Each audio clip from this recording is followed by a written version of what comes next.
歡迎各位友全面進場。11月19號禮拜三嘅第一節，我哋先去跟進下香港嘅最新情況。根據 HK01 嘅爆料，長實旗下兩個新盤洪水橋 LYOS 同明日九肚山，至少有8名撻訂買家被入稟追討重售單位嘅差價。有3個撻訂苦主因為未能夠俾清欠款，法庭因應發展商嘅申請，頒令苦主破產。此外，有苦主收到發展商追差價嘅律師信以後，嚇到目定口呆，不敢向家人透露事件。好啦，喺講落去之前，首先就要呼籲各位友記得免費訂閱我個頻道，多謝晒大家嘅支持。我哋一齊去睇下呢啲慘絕人寰嘅事件啦！已經咧係即係喺高峰期嘅時候接火棒，咁就投資失利、損失慘重噶啦，撻訂噶啦，仲要被追差價。而且咧兩個盤都係長實旗下嘅喎，要睇睇啦。大家咧就一定係要引以為鑑，千祈咧唔好重蹈覆轍。據 HK01 嘅爆料就話香港嘅樓價稍為喘定，成交個案就雖有增加，但係今年第三季嘅新盤撻訂宗數咧就係高達381宗㗎，較第二季度嘅263宗係急升咗4成半，創下咗咧自從2023年第一季有紀錄以嚟嘅3年嚟新高。即係歷史新高啦嚇！喺高峰期入市嘅新盤買家危機尚未解除，HK01 係發現到有8宗被追差價嘅個案，發現到就8宗啫喎，發現唔到嗰啲咧即係分分鐘仲多，因為有啲就係佢追差價嘅時候自己私底下 settle 咗，咁你咪唔知咯。而家嗰啲記者點解知道有8宗追差價嘅個案呢？因為告咗上庭5宗咧就係涉及到2022年落成嘅沙田新盤明日九肚山，另外3宗咧就係2023年落成嘅洪水橋新盤 LYOS， 即係洪水橋你咪鬼買啦，真係。8名撻訂嘅買家都係2021年樓市高峰期嗰陣買入嘅單位㗎，即係好衰唔衰啦。當時5個買家買入咗明日九肚山㗎，買入價格介乎1289萬元至到2760萬元。至於3個買咗 LYOS 嘅，嗰個買入價咧就介乎445萬到733萬。8個買家咧合共被沒收861萬元嘅訂金。即係呢8球嘢咧就係蝕咗俾發展商噶啦，冇咗噶啦，已經係都未夠喎。長實最早咧就喺2024年1月已經入稟追討5個買咗明日九肚山嘅撻訂買家，追討嘅差價咧就介乎59萬至到740萬。長實喺2025年4月再追討咧係3名 LYOS 嘅撻訂買家，追討嘅差價介乎55萬到140萬。當中3個買咗明日九肚山嘅撻訂買家，更加咧就係俾法院頒令要破產嘅，就係被追討款項最多嗰3個。呢3個人俾發展商追幾多錢差價呢？破產嗰3個最少咧都追216萬，第二多咧就係272萬，最多嗰個俾人追740萬。呢3個嘢啦，合共就係俾人追1228萬，咁就梗係憤而破產啦，係咪？俾人追7球嘢喎，點追啊？即係證明呢啲人係好冇眼光咯，你俾人追差價係夠膽死，俾人追到700幾萬嘅，即係話。就算俾你上到會你都負資產負到撲街啦，係嘛？即係更何況就係呢啲人以為炒樓咧就冇後果，炒咗先算啦，一定升㗎啦咁樣。結果咪搞到自己乜都冇晒咯，740萬喎，咁啊梗係唔還啦，佢唔還咪破產咯。咁但係呢啲人要怨嘅話呢，亦都只能夠係怨自己嘅眼光差，怨自己嘅智慧唔夠高，怨自己嘅眼光曳啦，就冇得怨天尤人嘅。即係你買一層樓，喂，原來接手嗰個買家平你740萬都買到同一個單位嘅，咁你仲有乜好怨至得㗎？係咪只好怨自己啦？我唔係話乜鬼嘢落井下石啊，或者 blame the victim， 呢個係首先係咪 victim 我都覺得係好有保留，因為呢啲係咎由自取嘅，冇人叫你去炒樓㗎嘛。你自己去炒嘅時候以為一定升嘅。咁點知一跌起身上嚟嘅時候呢，你仲要冇錢填氹，咁呢個咪就係要承擔翻嗰個後果咯。所以呢，有啲人唔好成日話，哇！你講嘢好苛刻喎，我一啲都唔覺得自己講嘢有咩咁苛刻，而係我反而覺得，喂，我哋係要有個社會責任去提醒大家，千祈唔好過度嘅貪心，尤其就係有啲人佢又貪又蠢又冇眼光，咁啊賴嘢咯。喂，就算講緊喺2021年嘅時候，我哋唔係話馬後炮，而家樓市跌咗先至講翻轉頭嘅。我哋係睇到為2021年嘅時候嗰個樓市明升實跌，因為你睇翻全球嘅數據咧，就會知道啦。咁嗰陣時，我哋馬上咧就係提醒啲益友啦。喂，基於呢一個客觀嘅數據同埋事實，大家咧就揸緊時間，如果要賣樓移民嘅咧，就趁早啦。咁嗰陣時，事實上有啲益友咧就聽咗我哋個勸喻嘅，係賣一層樓成功移民嘅。咁嗰啲我哋恭喜佢啦。有啲買一層樓仲留喺香港，佢依家轉咗租盤嘅，咁亦都恭喜呢啲人，因為佢係賺咗嘅。幾時再上翻車呢？你就自己決定。而家呢一刻，我認為都仲可以租住先。咁個問題就係，喂，呢啲咁樣嘅所謂苦主啊，如果你嗰陣時同佢講話，喂，個樓市爆㗎啦，唔好入市啊，唔好接火棒啊！你估佢哋會點講啦？喂，見你咁樣走埋去潑冷水，哇！佢又雄心壯志咁樣走去踩樓，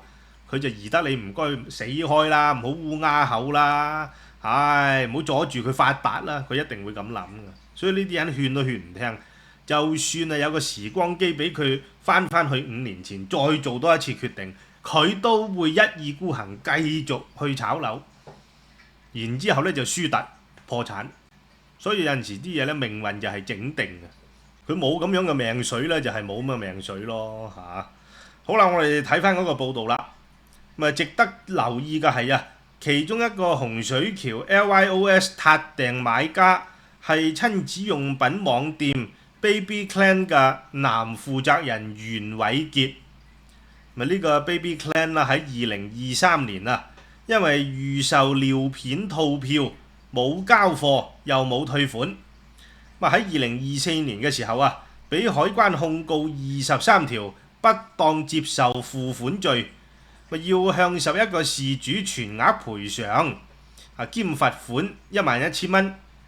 袁偉傑咧就更被判處160個鐘頭嘅社會服務令咁就原來呢個嘢咧係周轉不靈所以我就有提過大家㗎啦乜鬼嘢預售套票美容套票乜鬼嘢，總之咧凡親牽涉到預售要買啲服務嘅唔好制啦，包括嗰啲細佬哥讀幼兒園嘅咩叫你預繳1年學費嘅，分分鐘捲隻走人㗎咋你錫你嘅細佬哥係一回事，個個老豆老母當自己係仔女金菠蘿㗎啦。問題就你都要咧理性啲。唔好一味話諗住，哇！為自己嘅細佬哥好呢，就嗰間嘅幼稚園風評好就嗌你預繳1年呢，你都制老實講讀唔讀到書有陣時嗰啲資質嘅嘢天生嘅係。好啦，睇翻個報道啦。中原集團創辦人施永青認為向撻訂買家追討差價就並非罕見嘅現象，有發展商不願入稟追差價，就係擔心有反作用導致到其他新買家避開買該發展商嘅樓嘅啫。但係施永青表示地產商都係按照合約條文向撻訂買家追差價係合理嘅做法。有地產商只會針對有能力償還嘅人士追討，並非話只想撻訂買家破產嘅。咁啊即係破產嗰3個就好明顯無償還能力嘅喎，照告喎即係所以我都唔知阿施永青評論緊啲乜。不過佢認為追差價嘅個案咧，都只係佔好少數嘅啫，破產嘅人數啊更加係十分少，對樓市冇影響。佢話過往亦都曾經聽聞有追差價被追到破產嘅事件，但係佢所知嘅就係啲破產個案都只係俾炒家利用嘅人頭嚟到去做投資嘅啫。嗱，呢啲係牽涉到灰色地帶啦。如果你施永青係知道有違法行為嘅，就應該舉報，就唔係一味喺度嚟淡化呢啲事件，一味冷處理就話哇極少數㗎，唔影響樓價。你當然係好想話呢啲個案係極少數啦，因為你唔想動搖咗市民買樓嘅信心啊嘛，咁樣會影響你嘅生意啊嘛。其實你知呢啲咁嘅媒體走去問施永青咧，就有利益衝突㗎。佢肯定話俾你聽冇影響㗎，肯定話俾你聽係個別事件㗎。唔通話俾你聽話，喂，你入市之前要謹慎啊！如果唔係真係會撲街㗎。咁另外就係，喂，你施永青明知道有啲人呢，就係利用別人嗰個人頭掛名做業主嚟到做投資，即係話呢嗰個業主呢，就唔係真正嘅受益人嚟㗎，幕後就有人出錢㗎。咁嗰啲人呢，就唔可以話當然啦，就要信得過啦嗰個人頭掛名㗎。另外佢亦都唔能夠話私自咁樣攞走層樓嘅，因為到最終呢，就嗰個產權其實都唔係屬於嗰個掛名人嘅，因為你背後睇到邊個出錢㗎嘛，背後即係銀行過數有晒記錄㗎嘛。咁但係呢個就牽涉到違法行為啦。喂，台底碼就有啫，原來台底樓都有㗎。有嘅喎，據施永青所講，就炒家利用啲人頭作投資，其實就攞嚟以前有辣椒稅嘅時候就慳辣椒稅。因為一個人買第二層樓就要俾辣椒稅嘛，咁咪要揾一個信得過嘅人頭咯，咁但係而家呢個信得過嘅人頭呢，就慘被公子獻頭啦，係咪？即係據阿施永青所講就話有啲破產嘅個案呢，就只不過係炒家利用嘅人頭掛名嘅啫，所以就更加呢係被追差價嘅時候呢，唔會還錢啦，咁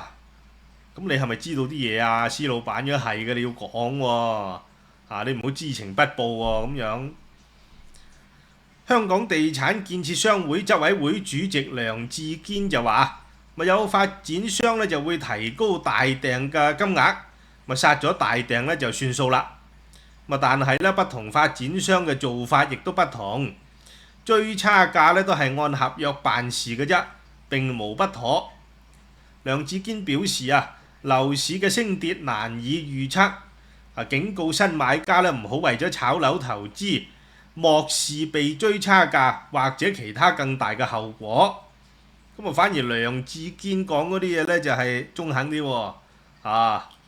即係佢叫嗰啲買家咧唔好漠視被追差價呢個後果喎，就唔似得話施永青咁樣，冇嘢嘅，冇問題，乜嘢都冇問題，冇影響，離晒譜。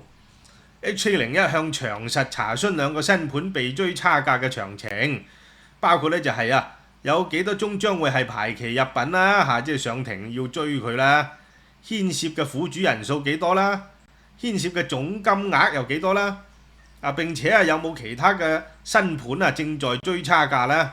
咁但係咧就冇獲長實回覆㗎。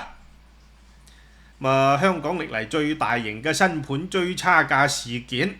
就係1997年樓市爆破以後，長實曾經入稟向天水圍嘉湖山莊美湖居嘅撻訂買家追討差價。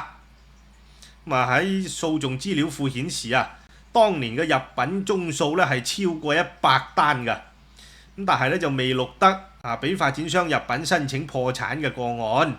因為當時嗰個追差價都有限數啦，幾廿萬咁啦。唔會話好似呢個咁樣，喂大佬一追7球嘢喎，7球嘢咁話知佢啦，嗰個嘢索性破產啦，唔通抬7球嘢俾長實咩？依家樓都買到2層啦，2、3層7球嘢，新界嗰啲上車盤。嘉湖山莊嘅個案之後呢，就無論係豪宅級嘅大坑名門，或者係屋苑規模嘅紅磡海逸豪園綠庭軒、馬鞍山聽濤雅苑、何文田半山1號等，先後咧都係錄得零星嘅撻訂買家咪遭到追討物業差價嘅啫，即係冇咁大規模啦，百幾宗嘅咁樣就冇咁多啦，咁就根據一般程序如果新盤買家未能夠按時找到尾數收樓嘅話咧，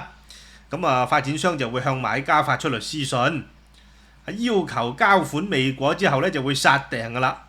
殺訂就同時就係將嗰層樓再拎出去市場推售啦。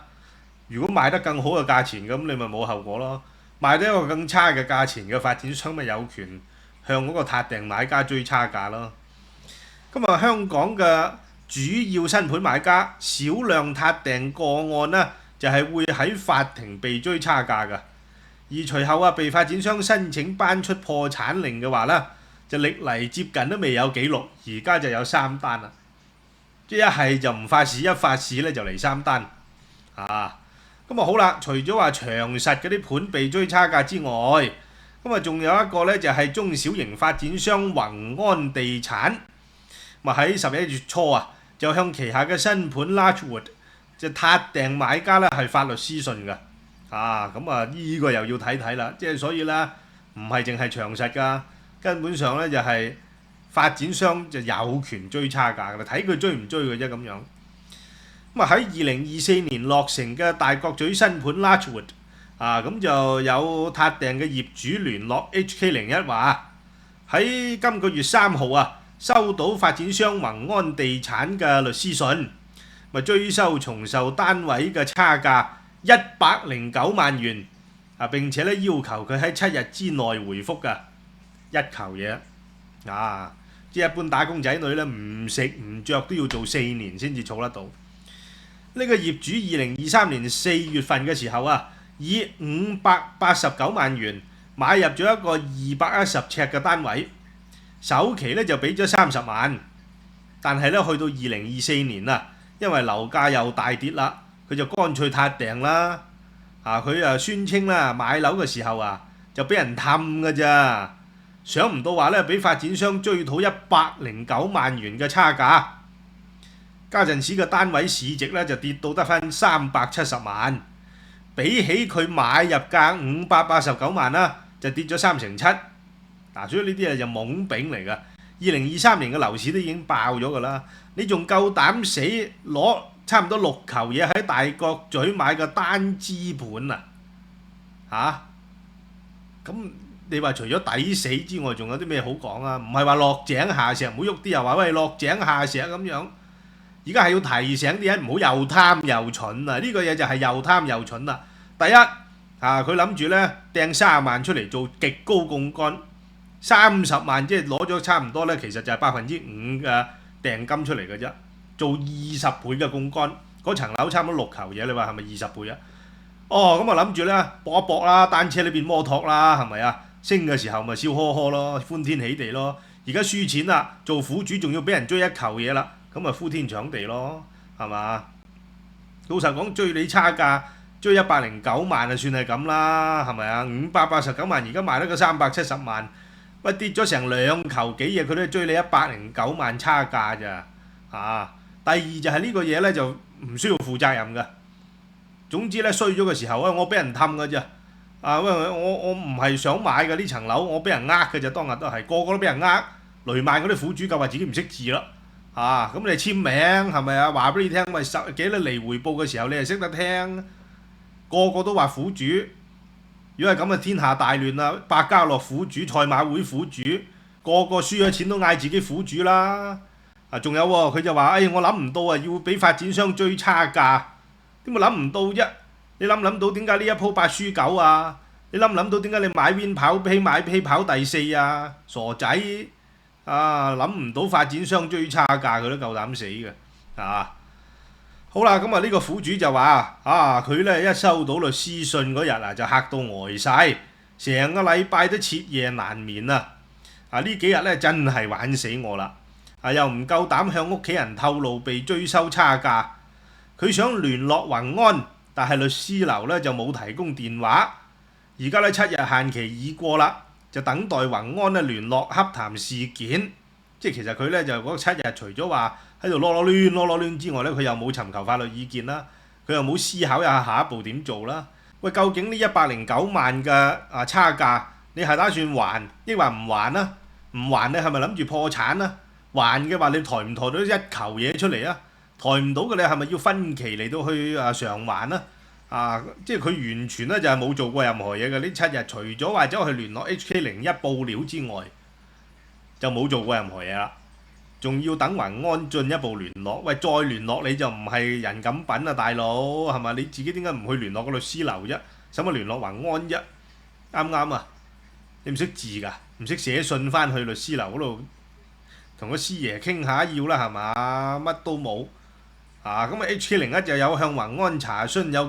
有向幾多名撻訂買家發律師信，涉及總額等嘅詳情，咁但係截稿前都未獲回覆。所以咧呢啲嘅個案再次係提醒大家，千祈唔好咧就誤信嗰啲咁樣嘅咩鬼嘢消息，就話哇樓市而家反彈㗎啦。喂，講嗰啲人係冇責任㗎，講嗰啲人咧就係只不過喺度嚟噏㗎咋，佢有冇真金白銀走去入市先？佢話俾你聽下一鋪開莊啊，佢冇買啊大佬，佢喺隔離係咪拗爛腳啊？係咪嗰啲咁嘅擦鞋仔嚟嘅啫大佬？如果真金白銀買落去嘅，我都會尊重佢講呢一句下一鋪開莊。喂，一注你都唔落嘅，一味喺度噏嘅，唔好噏啦係咪啊？自閉有啲人信咗嘅，好似呢啲咁樣幾廿萬咁懟落去先啦係嘛？喂，如果萬一再跌啦，咁又話諗唔到追差價，唔好話諗唔到，而家嗱有人被追差價追到破產都有嘅，就有晒個案㗎啦，賣行晒報紙㗎啦，就唔好話冇啦，唔好話唔知啊係嘛？冇話唔知嘅呢世界，你揞住對眼揞住對耳咪乜都唔知咯，掩耳盜鈴所以咧就任何事情，有辣就會有唔辣，就千祈唔好以為咧輸咗錢咧冇後果喺樓市嗰度。呢一節講到呢度先，多謝大家收聽，拜拜。